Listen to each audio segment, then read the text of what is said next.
Nagulat yung taon talaga ako sa ginawa ng kopra. Kita nyo naman yung ginawa niya mga doy. Anong klaseng trick yun? Ngayon ko lang yung taon napansin yan. Siguro wag nakakaunto siya og butiti or nahugbog og tuba. Lisod kang mo ay magdaghan doy.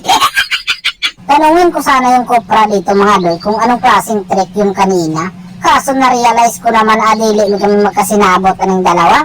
Kaya pinuntahan ko na lang yung taong laba mga doy kasi hindi na nila yung taong napigilan ti. Sabi kasi ng mga kampi ko may agod-agod daw ito mga doy. Kaya ang ginawa ko sa baril ko, nilagyan ko ng mumu. Ayun, baliktad din taon. Tapos sumama pamaninawan yung mage nila.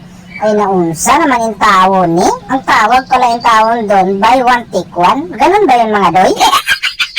Kita ko yung mamon dito sa mid, kaya agad-agad ko nang pinuntahan mga doy. Pinatarakan pa nga yung taon akong daming tinik, pero ang second skill ko mga doy, nalibat maninuan. Naunsa man to? Sinabihan ko yung gautot dito na lumugpot siya. Akong bahala, baback up talaga ako. Never kong gagawin na hindi ako mag-back up. Kahit naglibat-libat pa yung taon yung mga bala ko, pero humigda pa rin talaga yan. Kahit libat na yung bala ni Granger, okay naman po di ay. Dito, tamang panitid na nagtatawa ako mga doy. Nanood na lang muna talaga ako sa kanila kasi umutot in taon yung cellphone ko aning higayona. Naunsa mandagway ni. Paminawan ko mga doy, nasubrahan na siguro kapawaputo ko dito. Kaya pati yung cellphone ko umutot na in taon. Pero nakatabang pa rin naman pala talaga ako. Kayo mga doy, naranasan nyo na rin bang umutot na yung mga cellphone ninyo dyan? Sus Mariusip ka naman yung taong mids ka. Yung mga kakampi mo nang inabuhi kanina tapos ikaw nag-inusara na dire. Ay sama ka doon sa kanila. Baka sa amin pa sila magalit pag hindi ka namin isama doon kasi nang ginusara ka lang kasi mong mga pangandoy.